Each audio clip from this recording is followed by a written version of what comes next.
So what is it just like being a part of this big show? It's right here down the road, Hard Rock Live, trained American Top Team in Coconut Creek. So just one time I think you went to watch the fights there, and now you're going to be competing there. I think I watched back when Jenna Fabian was still fighting with us, and she was fighting, and I feel like maybe it was kind of Kayla's final. I don't know which one it was, but I remember being down there and like meeting some of the crew who ended up being like part of the team I work with and stuff. So it's an awesome little arena, like it's super vocal, and to be in the cage side of it looking up is going to be pretty cool. What are your thoughts of being here at American Top Team? You've been here for a while. You see just the training sessions and all, not only, just overall. I mean, there are a lot of women, really good women fighters that are here, along with the men fighters and all, and just a well-rounded group of fighters to train with. Yeah, I think that's honestly the key part for me. You know, I'm such a homebody, and I miss my family like dearly. But the fact that there's so many females here, like it's a no-brainer, you know, because down under we've only, like between the two countries down there, we've probably got half a dozen MMA fighters across the weight group. So it's just so different when you get to train with girls that can, you know, out-position you, out-strike you, out these things, and they're just chicks your weight or smaller, you know. So that there is such a treat to have at this gym. And what are your thoughts of just now with this fight coming up and being a part of this PFL and just the whole thing and everything that's going on in your fighting career right now? It's honestly the perfect pace journey for me, you know, because I did my pro debut with PFL. So for me, you know, some people have that opportunity and they get thrown into the wolves and sink or swim, or, you know, like, for me that's the perfect kind of like, it's been the perfect pace for me, you know, getting such a variety of opponents, not doing anything stupid too soon, save that for when I'm later, you know. So yeah, I've been loving the opportunities that I've been given, and then to get a quick turnaround like this between Bellator and PFL has been a blessing. That's my question for you right away. How cool is it that you can do two organizations kind of under one umbrella to fight Bellator a couple weeks ago, a month ago, and now you're going right into PFL? Is that a blessing in disguise for you? Oh, it's a blessing without disguise. I feel like a little bit of a hussy between the organizations, and I'm like, okay, who am I wearing today? But no, honestly, seriously, it's wicked because there's so many females at this weight group, and whether they want me at 55, 45, 35, it wouldn't matter. But the fact that they have that one group, weight group, you know, that isn't anywhere else, and all these chicks that can fight each other, it makes sense to have the ones that can be active being active. And so the fact that they're following through with that for me is like, it is a blessing, all right. Next year for 2025, would you want to be in the tournament for the weight? Like, do you want to pick a certain weight and try to get into $1 million tournament? Well, let's be honest, I'm not making 125 on both my legs, so that only leaves 145. Sure. They're not opening at 35, so it is what it is. They put me in the tournament, sweet, of course I'd love to be there. But honestly, I've been loving being active across the board with two organizations and being able to be a last minute for them, being whoever. Like I thrive under that kind of pressure, and I like the spontaneous nature of it. Like I don't know what that is in me, just less time to get in your head about or whatever the heck it is. But for me, I'm not bothered either way. Both of them, for me, are a win-win. Last one for me is a great friend of yours was the female face, or maybe the face of the PFL. Okay, like I was told not to. But I'm just playing. So she was the face of PFL. She's moved on. UFC is going to do phenomenal things in the next 18, 24 months. Dakota Ditcheva's becoming the face of the PFL. Yeah. Do you want that limelight at all? Do you not care of it? Do you just want to do your own thing and whatever comes to be? Or would you love to become a little bit of not even just the female face, just the face of the PFL? Honestly, that's a natural progression, right? So Kayla was because she could talk the talk and walk it as well. Dakota doesn't say much, but she sure shows it, right? Yeah. So it's a natural thing. For me, I'm the same like that. I don't need this, that, and the other.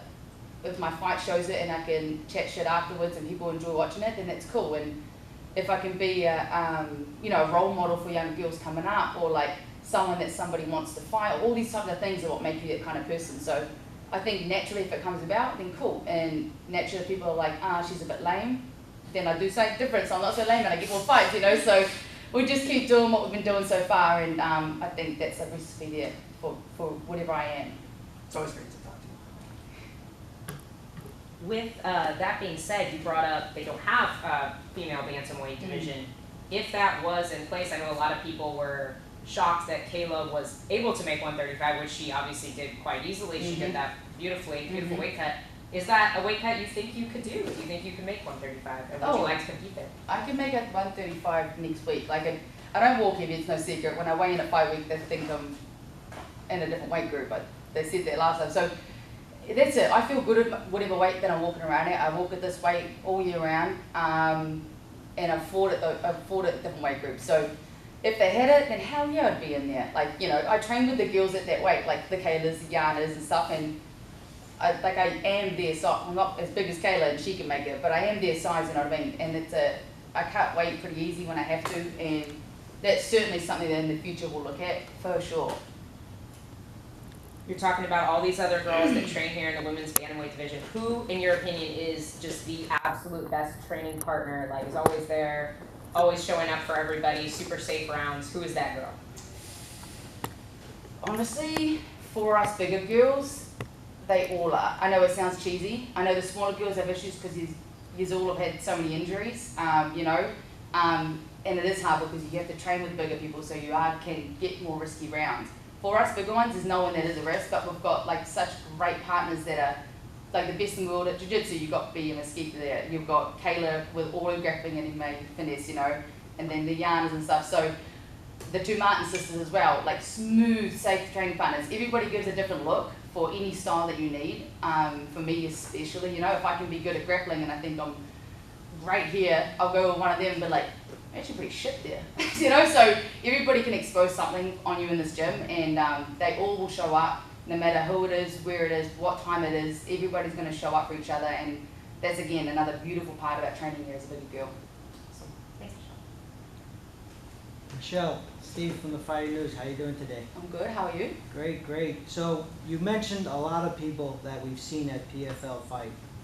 One being Kayla Harrison. We've seen her win a bunch of $1 million. A bunch of them. A bunch. Two, I'm for sure two that I've seen, but she may have won 3. Two, right. That's what I thought. So do you emulate following her, doing exactly what she was doing, win the tournament, win another tournament? Is that someone you would like to follow in her footsteps?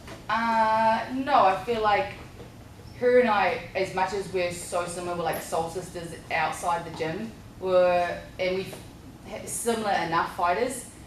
Whenever I train with her, I realize like how different the levels are, you know what I mean? So my route to success will vary a bit from hers, yeah? So it's not like I'd be following the same thing as anyone. Of course, she has the blueprint there of if you want to grapple and beat people, this is the best way to do it most efficiently, you know what I mean? And bank a couple of mil, but again, like I said before to the others, like everybody's journey is so different because of how different we all are as humans, you know what I mean? So yeah, I think the best thing to take from her is her work ethic and her questions she asks the coaches, and her making the the efforts to put those extra rounds in when she has an issue in one session and even in one position. So I think to follow something of her would be down the work ethic route and the trainings, yeah. Yeah, has she shown you any jiu-jitsu moves and training?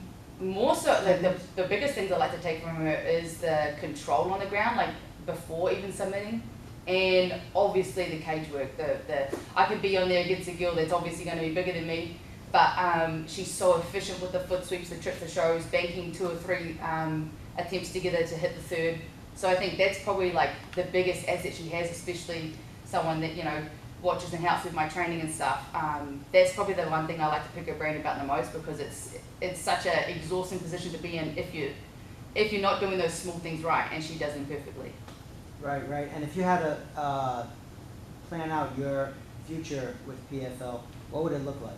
Oh, we don't need to be planning that. We'll just take it as it comes. I mean, 5 weeks ago I fought for Bellator over in Ireland, and next in a few weeks we're fighting down in Florida here for PFL. So I think as little as they can plan ahead, I'm about the same. We just take it as it comes and be grateful for it. Great, thanks so much. Okay. Sure, what would you say to someone who wants to be in your position? Like a young girl looking up to you, what would you say the message of getting to the position where you are? I think for that would be the first most important thing of finding a coach you're comfortable with, because when you start, the positions are daunting, they look a bit awkward, and chicks being with the guys, it can be a little bit disheartening, being overpowered in these things. So having a coach that you can trust and rely on is probably the most important. Training partners come and go, but having your ride or die coach at the start, like I've had the same one for 10 years, is definitely what helps carry you through and keeps you confident in the trainings where you are the only chick on the mat. Now, heading into such a big event like what we have down here, what would you say to someone who's just watching and hasn't really seen you fight? How would you describe your fighting style? I would say it's fun, it's high pace, and like you don't get paid by the hour. And if you could pick any opponent in the PFL or Bellator to have like your dream fight with, who would it be? Ooh, dream fight. Are there any Edomweights? No, a dream fight. Ooh.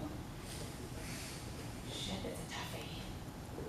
Honestly, I think about the girls and I'm like, I want to fight them.